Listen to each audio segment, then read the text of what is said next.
President Trump moves to dismiss the federal criminal charges pending against him in Washington, D.C. The basis for the motion? Presidential immunity. The president cannot be hauled into court or penalized for carrying out his official responsibilities, namely for attempting to ensure that federal and state officials complied with their duties with respect to federal elections. It's a strong motion to dismiss, based on important separation of powers concerns. Then, a deep dive into the deteriorating state of America's military. You'll be shocked to learn the extent to which Biden and the radical left have undermined our warfighting capability, inviting aggression, violence, and chaos on the world stage. All that, plus behind the headlines on today's episode of Founding Principles. As always, I am your host, Doug Wardlow. A battle for the fate of America rages. The radical left seeks to destroy the very foundations of our republic. God, the family, and the Constitution are under attack. Amidst the chaos, Doug Wardlow speaks truth and points the way back to freedom. It is time to go on offense. This is Founding Principles with Doug Wardlow.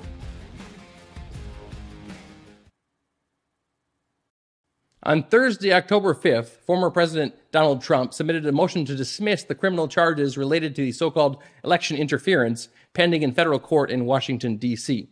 The basis for the motion, presidential immunity, is a solid one rooted in the text of the Constitution and the separation of powers. The argument is very well made, and I am very hopeful that it will prevail. Certainly, if it does not prevail at the trial court level, it has a good chance of prevailing at the Court of Appeals or at the United States Supreme Court. But before I describe the basis for President Trump's dismissal motion in detail, let me refresh your recollection about the criminal charges pending in D.C. federal court against the former president. You will recall that special counsel and Democrat leftist hack Jack Smith convened a grand jury to indict President Trump on 4 counts related to Trump's conduct after the 2020 election and the January 6th protests at the Capitol. The indictment, like the other 3 criminal indictments against President Trump, is very weak and nakedly political. Jack Smith and the other far-left Democrats behind these indictments clearly don't care one bit about the rule of law. They don't care about the First Amendment or the Constitution or the separation of powers. They just want to get Trump and punish him. It seems that the Democrat hacks behind these indictments want Trump to be the Republican nominee, and then they calculate incorrectly that these indictments will hinder Trump's chances in the general election. It's true that Trump will likely be the nominee, of course, and the criminal prosecution or persecution of Trump is making that increasingly certain. But I believe that Americans will rally to the defense of the First Amendment and the Constitution, to the separation of powers and the rule of law, and that means that many who may not have liked President Trump all that much in the past will, in the end, find themselves rallying to his defense. That's because the vast majority of Americans understand the danger of transforming the law into a weapon to be wielded by the government against its political opponents. But that's what the radical leftists are doing with these indictments of Trump. They are weaponizing the law for political purposes. When the law becomes a political weapon, after a while, it loses its character of being a law at all. And when that happens, everything falls apart. The Democrats are sacrificing our law and the American Republic itself in order to achieve their political goals. So let's quickly go over the 4 counts of this Jack Smith D.C. indictment before turning to President Trump's motion to dismiss. The indictment lays out a legion of facts about how President Trump allegedly tried to spread lies and deceive people into overturning the election and prevent the counting and certification of electoral votes. The entire thing is a bunch of nonsense, of course. It is not a crime to express opinions about the conduct of an election or to advance legal theories to test and protest election results. In fact, and this is key to Trump's motion to dismiss, advancing legal theories to ensure the accuracy of the election results was part and parcel of President Trump's duties as president. All of the conduct the indictment complains of is conduct of President Trump when he was president, and it is the job for the president to ensure that the laws of the United States are faithfully executed. All of the conduct in the indictment, for example, President Trump's communications with DOJ officials about investigating potential election crimes, talking to state officials about their duties with respect to the federal election, talking to the vice president and members of Congress about their duties in election certification proceedings. Well, all of those things are part and parcel of the official duties of the President of the United States. More on that later. But first, notice also that the First Amendment protects much of the alleged conduct as well, if not all of it. Everyone has a First Amendment right to talk about, question, and petition the government with respect to the conduct of elections. That's the kind of core political speech and activity that is protected by the First Amendment. But Jack Smith and his Democrat buddies don't care about the law or the First Amendment. So for the first count of the indictment, Jack Smith says that President Trump engaged in a conspiracy to defraud the United States in violation of 18 U.S.C. Section 371. Well, that's absurd. Jack Smith apparently doesn't understand what the word defraud means. Clear Supreme Court precedent established that in order to find someone guilty under this statute for conspiring to defraud the United States, at the very least, the prosecution must prove that some legitimate action and purpose of some lawful government function has been defeated. But nothing was defeated. No function of the government was subverted. The votes of the electors were counted, and Biden became the president. Plus, Trump never knowingly lied or used any dishonest means to try to trick anyone into not performing a government function, so there could not have been any fraud. It's just not possible. There is a world of difference between advancing various legal theories that one believes fit the facts, which is all Trump ever did, and trying to deceive some agency of the government via misrepresentations of fact, that is, by knowingly lying in order to subvert its proper function or profit at the government's expense. Advancing legal theories, inquiring about the veracity of election results, advancing legal theories to contest election results, and publicly questioning the veracity of those results all constitute expressive conduct that is protected by the First Amendment. In fact, expression concerning politics is the kind of speech that gets the highest level of First Amendment protection because it goes to the very core of the purpose of the Free Speech Clause, ensuring that the government never suppresses criticism of itself, the government, or political discourse. And so the indictment's first count simply doesn't fit the facts. The elements of 18 U.S.C. 371 just aren't there. They can't be established. Now let's look at the second count. Count 2 is conspiracy to obstruct an official proceeding, referring to Congress's certification of the Electoral College results. It's a routine ministerial function. The January 6th protest did disrupt the proceedings for a short time, but here's the thing. Trump did not conspire with anyone to disrupt the proceedings. He didn't tell anyone to disrupt the proceedings. And it isn't enough just to assert that President Trump allegedly didn't do enough to stop people from disrupting the proceedings. So this count is just as bogus as the first one. The third count has no basis for similar reasons. Count 3, obstruction of and attempting to obstruct an official proceeding. Again, Trump never told anyone to go into the Capitol and disrupt the proceedings. He never took any action to obstruct or attempt to disrupt Congress's ministerial function of counting electoral votes, so count 3 is equally baseless. Count 4 is conspiracy against rights. This is just as ridiculous and legally weak as the first 3 counts. The rights referred to here are the rights of people to have their votes counted. The indictment claims that Trump allegedly tried to infringe on people's rights to have their votes counted by criticizing and calling into question the election results in a number of key states. Well, that's a ludicrous and legally absurd claim because, again, the First Amendment protects the very right of every single American to express their opinions and views about elections and election results. But now let's turn to the basis for President Trump's recent motion to dismiss all of the charges. Presidential immunity. As I mentioned before, all of the conduct alleged in the indictment is conduct that occurred when President Trump was president, and all of it is connected to the president's official duties as president. It is the president's job to ensure that federal election laws are followed, after all. Because the indictment concerns conduct at the heart of the president's official responsibilities as president, presidential immunity applies and should be an absolute bar to the prosecution of the former president for his alleged conduct in office that forms the basis for the federal prosecution in D.C. President Trump's argument is based largely on the Supreme Court's ruling in Nixon versus Fitzgerald. In that case, the Supreme Court ruled that a president has absolute immunity from any civil liability for any and all acts that fall within what the court described as the outer perimeter of the president's official responsibilities. The ruling is based on the separation of powers. If a president could be hauled into court after the expiration of their term and held civilly liable for their conduct as president, the knowledge of that possibility would cloud the president's judgment. It would make it difficult for the president to act and to execute the duties of his office. It would make the judiciary, the judicial branch of government, the judge of the president's official actions as president, and give the judiciary the power to question, impose penalties on, and thus interfere with the actions of the president, the actions of a separate and equal branch of government, the executive branch. The separation of powers is vitally important because, as the Constitution's framers correctly judged, the best defense of liberty and the best way to prevent the rise of tyranny is to divide the 3 types of government power and vest those powers in separate and independent authorities that act as checks on one another. But when one branch of the government usurps or interferes with the powers of another branch, or takes those powers onto itself, that upsets the balance and opens the door for abuses of power and the growth of government power in general at the expense of individual liberty. Now, the Nixon versus Fitzgerald presidential immunity doctrine dealt only with civil liability, not criminal liability. The immunity doctrine hasn't ever been tested in the criminal context. Well, that's because no president before President Trump had ever been subjected to lawless, baseless criminal prosecutions for their official conduct. But the reasoning of the Fitzgerald case applies to the criminal context just as well as it applies to the civil context. And President Trump's motion to dismiss does a very good job presenting the argument. Now, President Trump also bases his immunity argument in the text of the Constitution itself, specifically in the impeachment clause.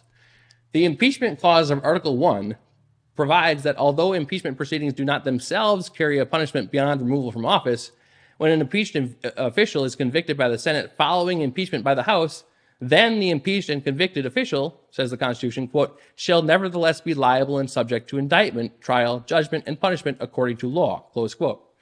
The text of the Constitution plainly implies that absent impeachment and conviction, a president cannot be subsequently criminally prosecuted for acts that fall within the president's official duties. So recall that the Democrats impeached President Trump twice, but on both occasions, President Trump was acquitted by the Senate.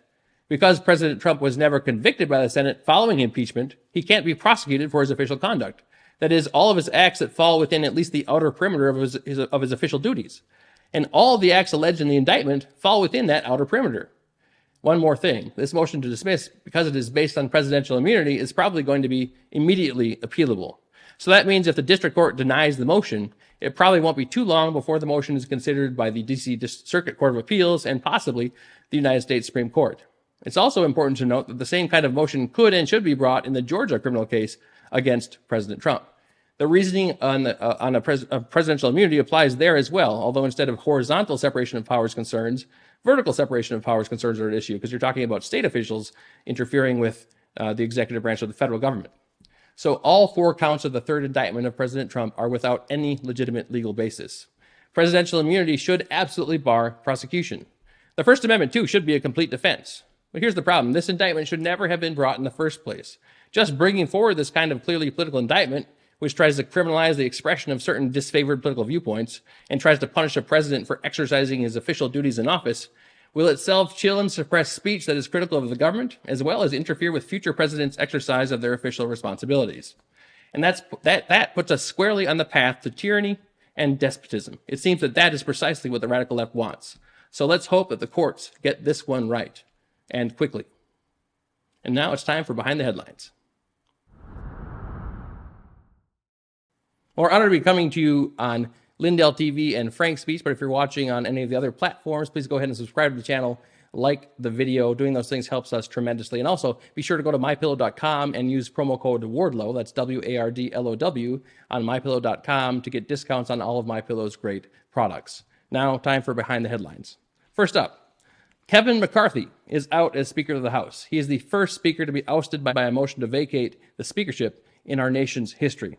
Now, we could sit here and talk about whether it should have happened or whether it shouldn't have happened. I think, in general, it sends a good signal that things can't be done as per normal in the House. Things are too dire in the United States right now, and we have a spending crisis and so many other things going on. We've got to get moving on things, and we've got to be strong conservatives. But we can talk about the merits, about the strategy behind the motion, or the merits of bringing it at all, bringing it to a vote. We could talk about the downside strategically, and all those things. We could talk about that, but let's not do that. Instead, let's focus on this. It happened, right? So where do we go from here? How do we make the best of this situation, and how do we capitalize on the signal that was sent here? Well, we should always have a plan and develop strategies because politics is the business of legislating, and the business of legislating are ever-continuing things, right? And they're evolving things. The federal elections happen every 2 years. So what happens now can and does influence who wins those elections. And we're not going to win the next election unless we have a bold, conservative set of principles that we put into place through legislation to demonstrate to the American people and to the electorate that we can make good changes for our country and get our country back to its founding principles. If we don't do that, we're not going to do well in the elections. In life, you've got to analyze your current situation and come up with a plan based on the current circumstances. So let's take a moment and just think about the current situation here. First, a new speaker will be elected, of course. Some have said Donald Trump should do it. That doesn't make any sense because, Donald Trump is not in the business of fundraising for other members of the House and that kind of thing. That would just not be something he would do. So he has actually endorsed Jim Jordan, and Jim Jordan has announced, and Steve Scalise has announced, and other names have been thrown into the mix. Without endorsing anybody myself, let me just say this. Our next speaker needs to be someone who is ready to fight. Being in leadership is no excuse to betray your promises. Going along to get along just won't cut it. We need a fighter who will take the fight to the Democrats and take bold action to move forward a robust conservative agenda, not an agenda that just rearranges the deck chairs on the Titanic. That's obviously not going to be good enough. Will we get someone who makes perfect decisions all the time? No, we won't. Will we get someone who delivers only wins and no losses at all? No, we won't. But we should be able to expect someone whose first instinct is not to just compromise and give in to the left. We need someone who is ready to fight the swamp, not just get small wins amongst a big pile of losses. This person will ideally know how Washington works inside and out. The person will be a proven fighter, someone who has demonstrated an ability to fight against the swamp and all the big institutions within. We need a fighter. We need somebody that's going to go in there and stand up for our principles. And we also need a leader who will sound like a leader, somebody that's going to sound bold. President Trump once pointed out that two people can say the same thing, but the one who delivers the message better, well, that person will be the more effective negotiator. So we need to take that to heart. We need someone who can be an effective negotiator and who can deliver the message boldly and loudly, kind of like Newt Gingrich did with the Contract for America. We need something like that. Whoever the next speaker is, even if it's not our first choice, we need to unite. Now, hear me clearly on this one, because unity for the sake of unity alone is meaningless. I'm not talking about uniting around the speaker or uniting around those who aren't conservative. No, I'm talking about uniting around the cause of stopping the leftist agenda, around the fight against the tyrannical Biden regime and the expanding administrative state, uniting around the need to bring our country back to its founding principles. Our unity must be a unity that stands up for the Constitution, for the rule of law, for the separation of powers, and for continuing the important work of making America great again. All right, secondly today, funny story. Walls work, border walls. Who would have thought?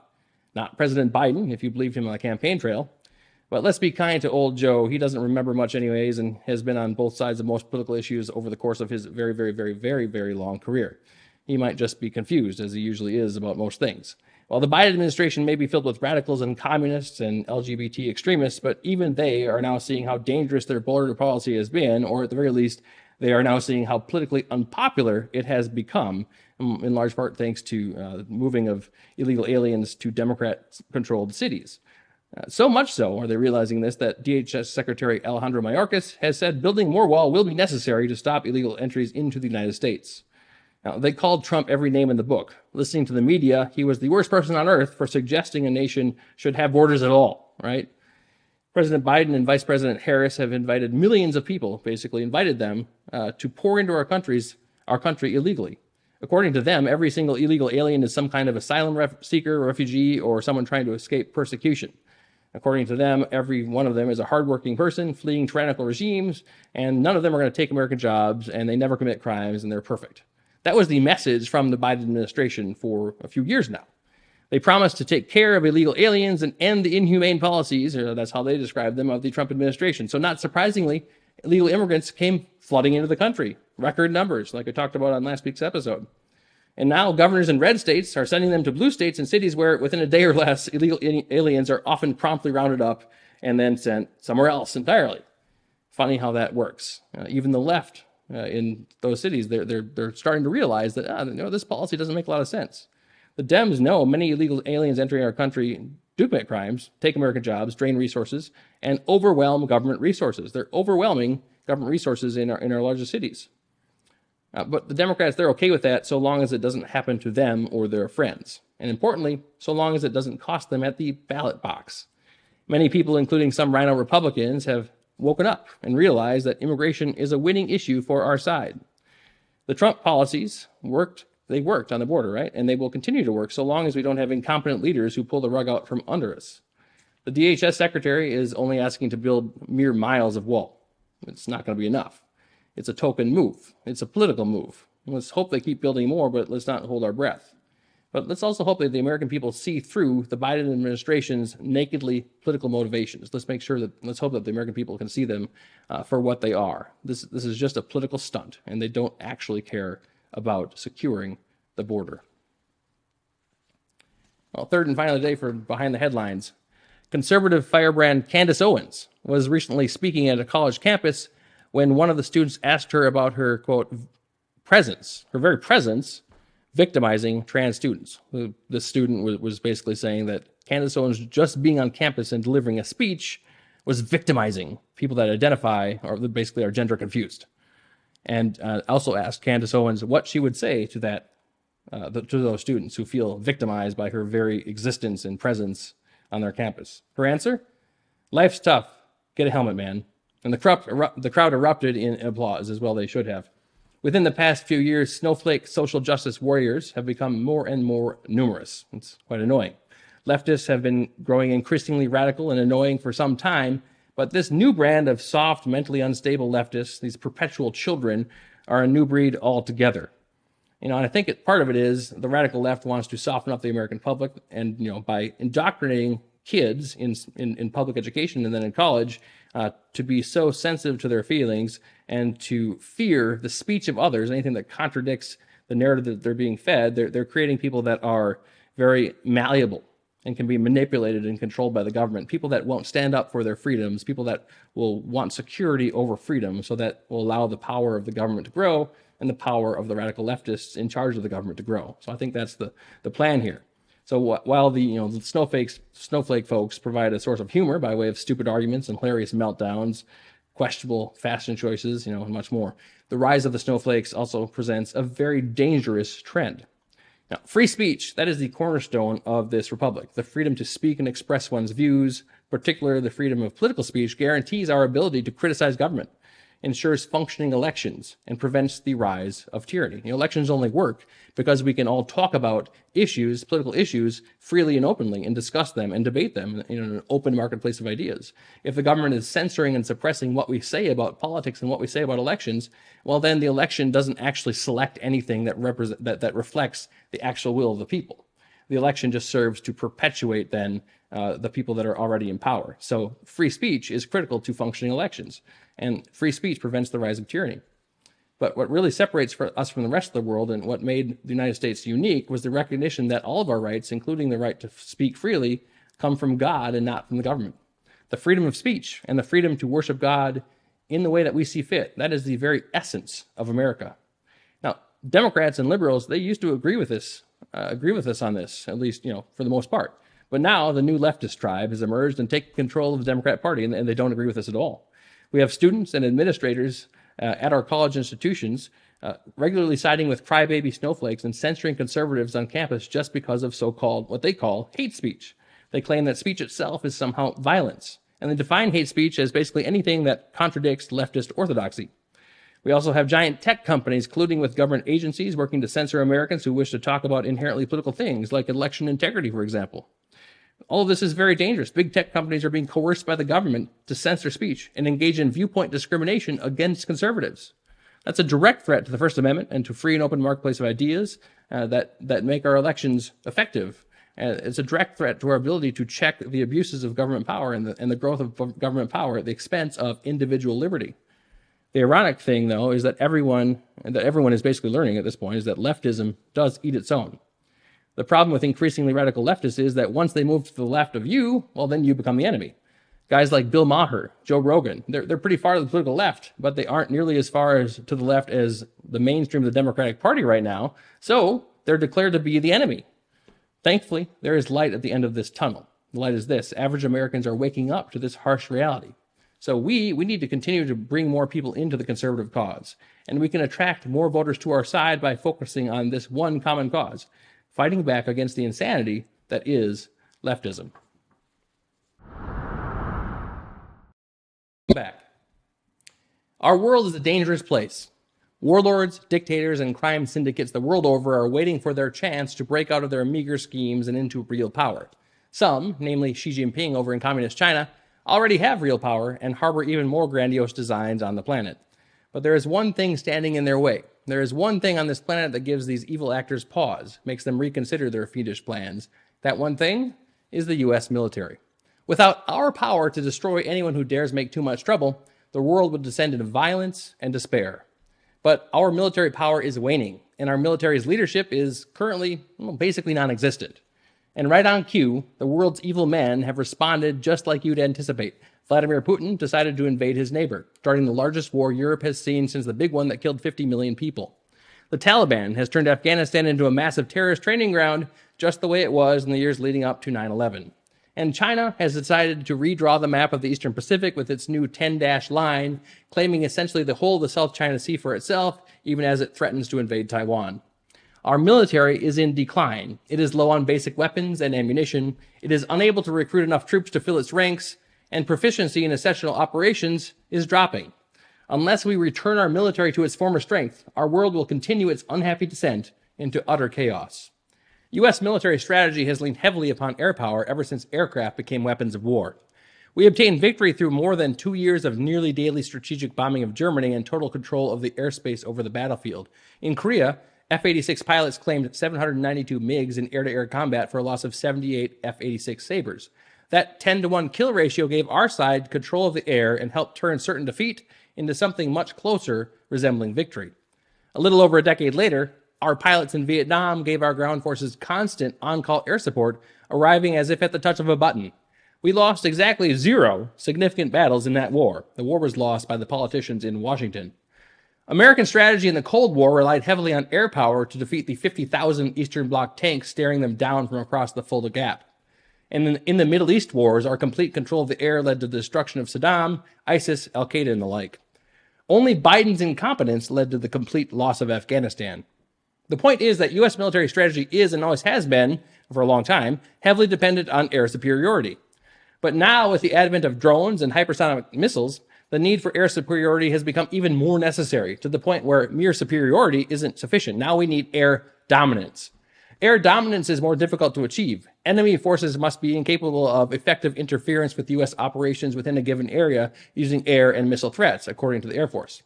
As such, our pilots and ground crews must be even better trained, even more proficient at their tasks. And we must have more of them and more of the aircraft that they operate as well. But that is not what is happening. In fact, just the opposite is happening. The Air Force fell short of its fiscal year 2023 pilot training goal by about 120 airmen. It is the eighth consecutive year that the Air Force has missed its annual pilot training goal. They target pinning wings on about 1,500 new pilots per year. This year, the Air Force trained 1,350, missing their goal of 1,470 pilots. The failure was blamed on, quote, a slew of maintenance woes, staffing issues, and other unexpected setbacks, according to the Air Force Times. Keep in mind that the Air Force has a pilot shortage of around 2,000 pilots. It is, quote, 1,907 pilots short of its 21,000-person goal for manned aircraft as of October. That's nearly 260 more open pilot slots than it had at the end of 2021, according to the Air Force Times. The problem is getting worse, not better. And the pilots the Air Force does have are seeing less flight time than their predecessors. In its 2022 budget, the Air Force cut flight time by about 87,500 hours. Lieutenant General David Nahom, Deputy Chief of Staff for Plans and Programs, blamed the planned reduction on weapons system sustainment issues, something the Air Force needs $1 billion for these days and can't fully fund. Keeping advanced aircraft airworthy is expensive. This leads to problems in aircraft availability. A CBO report showed the F-35A, the Air Force's newest stealth fighter, the flagship of the force, had an availability rate of just 54%, and that was down from 65% in 2021, just 2 years ago. Other aircraft are suffering similar issues. It is hard to keep pilots proficient when half of the aircraft are down at any given time. There are also serious maintenance concerns. A Government Accountability Office report said that the Defense Department doesn't have adequate depot capacity to handle both unscheduled and scheduled engine repairs. That is a problem. And then there is the issue of cost. Lockheed Martin, who builds the F-35, said its flight hour cost is $36,000 per hour, and they hope to get it down to $25,000 per hour by 2026. As a result of all of this, Air Force fighter and attack pilots are averaging just over 10 hours per month, or about 120 hours per year. That is a very low number, far less than the 200 hours a year they were flying a couple decades ago, and less than the 150 hours a year we think the communist Chinese fighter pilots are getting right now. It is well understood that 120 hours a year is simply insufficient to maintain proficiency. A Defense One article from 2016 summed it up well. Quote, there is a pretty well accepted formula for this. When pilots fly only 2 sorties per week, averaging slightly over 100 hours per year, their skills decrease with every passing week, and the likelihood they will be effective or even survive in combat drops precipitously. Fly 3 sorties a week, and they sustain their baseline faculties. Fly 4 sorties a week, at least 200 hours a year, and they get better at everything. The type of flying matters as well. Once the initial invasion of Iraq was over, our jet pilots began flying low-intensity missions with no risk of enemy air activity or even competent air defense.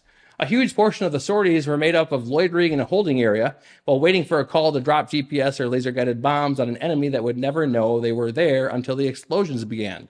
Compare that with the experience the Russian pilots are getting in Ukraine as they encounter advanced air defense and enemy fighter aircraft at times. Then, once over a target, they may encounter real AAA, including radar-guided guns. Our people haven't faced that since 2003, and even then, it wasn't anything near what the Russians or the Chinese can wield. So our air forces are becoming less proficient with fewer combat-ready aircraft and are less able to achieve air dominance. Lieutenant General Joseph Guastella, Deputy Chief of Staff for Operations, put it bluntly not long ago, quote, "Air crews right now, today, out there are flying the absolute minimum number of hours they need every month to stay ready." And that statement is with the rose-colored glasses on. It brings up another question. If our fighter and attack pilots are undertrained and they are the cream of the crop, then how well are our ground troops trained? Well, it's a very fair question. It isn't just the Air Force dealing with problems. The entire military is in the middle of a full-blown recruiting crisis. Simply put, we cannot field our military as constructed. In fiscal year 2022, the U.S. Army had its worst recruiting year since the start of the all-volunteer military in 1973, missing its goal of 60,000 new recruits by 15,000, a whopping 25%. Army Secretary Christine Wormuth recently told Stars and Stripes that it would fare better in fiscal year 23, but will still miss its target, which they did. Wormuth and Chief of Staff of the Army Randy George announced on October 3rd that the Army expects to end fiscal year 23 with close to 55,000 recruiting contracts, roughly 4,600 of them from the Army's delayed entry program, recruits who have joined but were not supposed to ship until fiscal year 2024. They said the Army will meet its end strength goal of 452,000 for active duty soldiers. So they missed their numbers by around 5,000, but had to raid their delayed entry program to prevent missing by 10,000. During the same news conference, the Army announced a, quote, transformation of its recruiting enterprise. The public affairs release begins, with the armed forces facing the most challenging recruiting environment in a generation, the United States Army announced a transformation of its recruiting enterprise. Before discussing how the Army is, quote, expanding its focus to a larger share of the youth labor market and creating a specialized talent acquisition workforce after a study on the past 25 years of recruiting. Yes, they might want to implement some changes after 2 years of disastrous recruiting that has forced the Army to lower its end strength all the way down to 452,000 soldiers, down from 465,000 soldiers a year ago. Their congressionally authorized end strength, by the way, is 485,000 soldiers. Our Army is shrinking in front of our eyes. They simply can't recruit enough soldiers. This will almost certainly mean the Army will have to reduce the size and or number of the Brigade Combat Teams, or BCTs, within its force structure. Now, brigade combat teams are the Army's basic combined arms building block. Each BCT is a self-sufficient force of about 4,000 soldiers. They come in three types: infantry, armor, and striker. The latter are essentially mechanized infantry.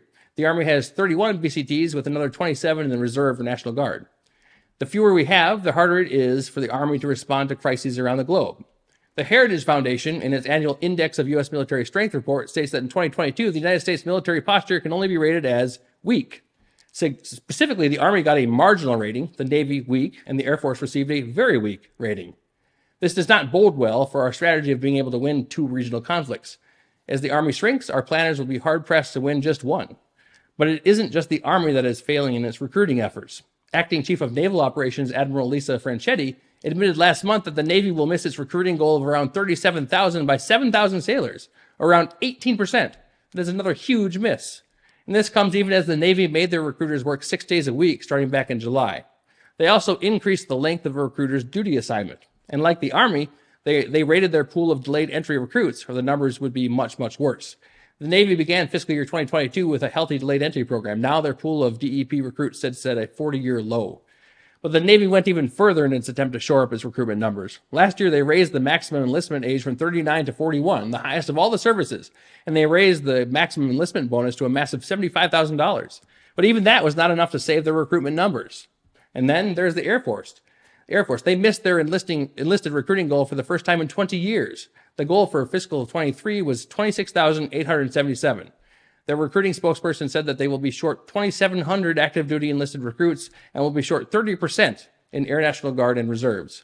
This is separate from the massive pilot shortage I talked about earlier. This comes even as the Air Force and the Space Force announced a new program that will grant some applicants who test positive for THC a chance to retest in order to join successfully. They also changed policies for hand and neck tattoos, body fat standards, and college loan repayment programs for enlisted troops. These lower standards led to over 1,200 more recruits, but couldn't bring the numbers to what the Air Force needs to fill its ranks. So, what gives? Why can't our military recruit enough personnel to operate? Well, in May 2022, the Army Chief of Staff, General James McConville, testified before Congress about the state of our national recruiting pool. He said that only 23% of Americans ages 17 to 24 are qualified to serve without needing some kind of waiver, down from 29% in recent years. Only 23%, less than a quarter. That's just sad. Then there's this from House Report 117-88 on addressing health barriers to military service. Quote, the committee is concerned that 71% of Americans between the ages of 17 to 24 are ineligible for military service due to obesity, mental and other physical health conditions, or substance abuse. So 71% of our 17 to 24 age population is simply unfit for military service, period. I wonder how we wandered into this predicament. Maybe years of the far left demonizing what they see as, quote, toxic masculinity played a role. Maybe their incessant push to feminize men and demand that women and men are exactly the same thing had something to do with it. Time magazine had an article in December 2022 titled, The White Supremacist Origins of Exercise and 6 Other Surprising Facts About the History of U.S. Physical Fitness. Well, what kind of message does that send? That's absolutely absurd. How about the left's obsession with fat shaming and creating fat allies?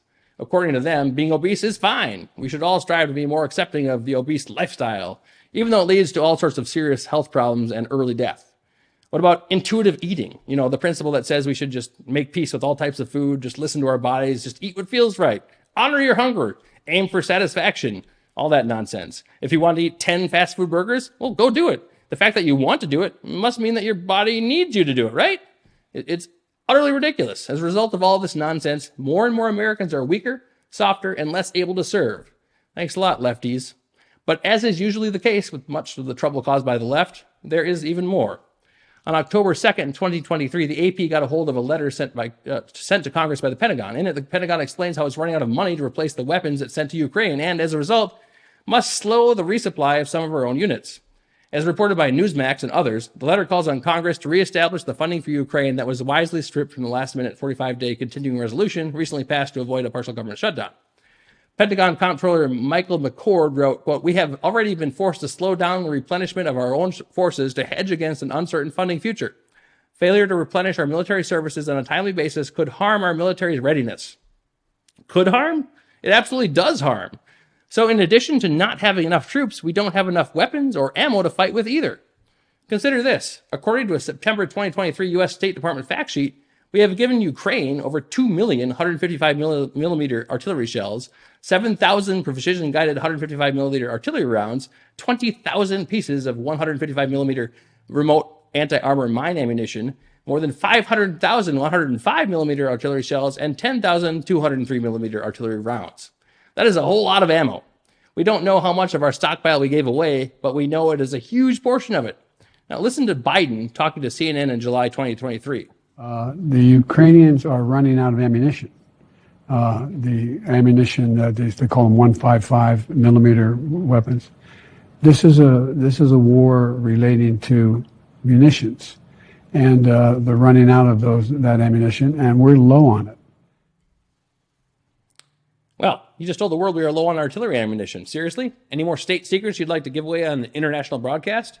Well, the military is rightly concerned about our lack of artillery ammunition. In fact, the Army has said it will spend $1.5 billion to bring our artillery shell production up to about 85,000 shells a month. Wow, great job, guys. Problem solved. Except it isn't. Before the production ramp up, we were making about 14,000 artillery shells a month. U.S. Army Undersecretary Gabe Camarillo said this last spring that our production would hit that nice 85,000 number in, wait for it, 2028. Okay, so if we give them the benefit of the doubt and say the production increase started in June, and give them a nice linear increase in production from June 23 to June 2028, it will take until 2028 to simply replace what we have already given away. Now let's consider that Ukraine is firing 6,000 to 8,000 shells per day. Let's be conservative and use 6,000 shells per day. Even after the production ramp up that will take 5 years, we will only be producing 12 days worth of shells every month. How are we supposed to fight a large-scale conflict with that? It gets much worse once you add in the massive stockpile that we squandered and sent to Ukraine. We are simply not able to fight any large-scale conflict right now. Artillery is still one of, if not the, primary weapon of war. And we are low on it, according to Biden. Great job, White House. But none of this stops Biden from wanting to waste more of our war stocks. Sometime after the Ukraine aid was stripped from the temporary spending measure, he said, quote, we cannot under any circumstances allow America's support for Ukraine to be interrupted. We have time, not much time, and there's an overwhelming sense of urgency, close quote. Yes, there should be a sense of urgency to resupply our military and get it back on its feet again. That's where the urgency should be. Unfortunately, there are more issues plaguing our military, like prioritizing climate change. Yep. In 2022, the Army, Navy, and Air Force each revealed plans to mitigate their supposed contributions to so-called man-made climate change and deal with its supposed effects. That October, the Army detailed how it would implement such a plan for the 2023 to 2027 timeframe. It called for electric vehicles and working towards 100% carbon pollution-free electricity on all Army facilities, saying that climate change poses a unique challenge to the United States national interests and the Army at all levels. The Army must strategically leverage the entire enterprise to mitigate and adapt to climate change, close quote. Spending precious time, energy, and money on climate change nonsense does nothing, but it does weaken the U.S. Army. It also sends a disturbing message that Army leadership isn't focused on warfighting. Maybe that's part of the reason the American public has lost faith in the military. The Ronald Reagan Presidential Foundation and Institute released its annual National Defense Survey in December of last year. Only 48% of the U.S. public said that they have a great deal of trust and confidence in the military, down from 70% just a few years ago in 2018. Gallup found the same trend in June, reporting that confidence in the U.S. military is at its lowest point in over 2 decades. The American people clearly see the decline in our military, even if Biden and the left do not. Or maybe the leftists know exactly what they are doing. Maybe it's a deliberate attempt to undermine our military power and our geopolitical strength. But either way, one thing is certain. If the American people see it, so do the warlords and the dictators around the world. The Russians surely did. So here we are. Our military is faltering, its leadership doesn't really exist, and the problems are only getting worse as the world around us becomes more violent and dangerous by the month. The longer we let our military languish, the further we let it slide into weakness, the larger and more serious the falling dominoes will become, and the next domino to fall just might knock the whole world off its axis. Our intelligence services have made it well known that Xi Jinping has ordered the Chinese military to be ready to attack Taiwan by 2027. I wonder what President Xi is thinking as he watches the only thing on earth that can stop him, the United States military, wither on the vine. I wonder if he has called his generals to discuss moving the timetable up, or maybe he moved his invasion plans from the likely column into the definite column.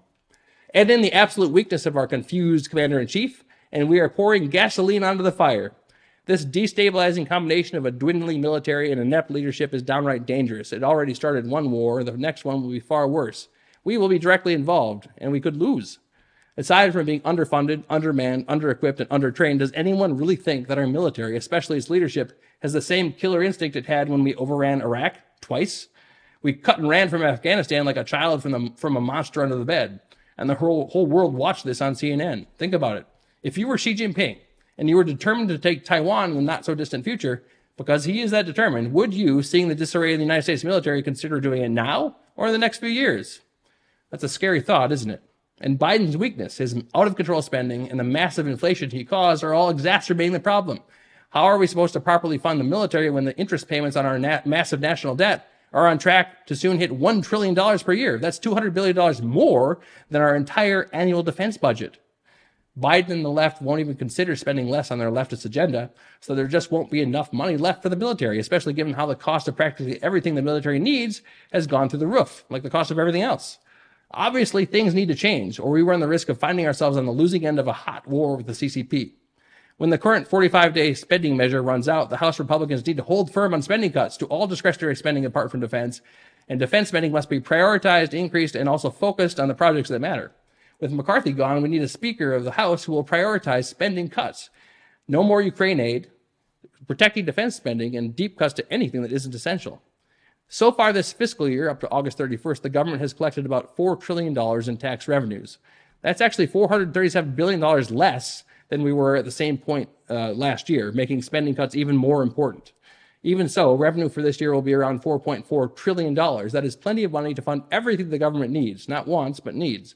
Military spending is about $800 billion, a number that has to increase, especially given that our intelligence estimates put China's actual real defense budget at $700 billion. That leaves around $3.6 trillion for everything else. And that's plenty of money to fund interest on the debt, Medicare, Social Security, and more. We just need to cut discretionary spending significantly. We need to dismantle the administrative state. In fiscal year 2022, the federal government spent $6.27 trillion and collected $4.9 trillion in revenue, a $1.38 trillion deficit. Revenue this year will be around $450 billion less than last year, so spending cuts to even maintain our military budget will be necessary. Spending in other areas must be cut just to keep our military budget at that $800 billion level. But while money will fix some of the military's problems, there are some that only an election can remedy. The weakness seeping out from the White House, spreading throughout the military via the leaders Biden appoints, and Biden's poor priorities are driving our already mostly unfit population away from serving. While there are still patriotic people joining up, there are just not enough for those considering or on the fence who wants to board an unsteady sinking ship that worries more about climate change in Ukraine than its own troops and real threats like the CCP. The only way our military is going to recover its ability to deter evil is if a strong Republican president takes office on January 20th, 2025. The world is truly riding on it. Oh, and one more thing. I just had to save this one for the end. Take a look at the Navy's first digital ambassador, a non-binary drag queen. Yes, this is the face of U.S. Navy recruiting in 2023. That's all I need to say about that. Well, that's all for today's episode. Thank you so much for tuning in. If you like the content that we're providing, please go ahead and subscribe to our channel. Like the video, drop comments in the comment section. If you're listening to the audio podcast, give us a 5-star rating. If you're watching on LindellTV, please continue to tune in every Saturday or Sunday at 7 p.m. Central, 8 p.m. Eastern. And one more thing, the CCP must be destroyed.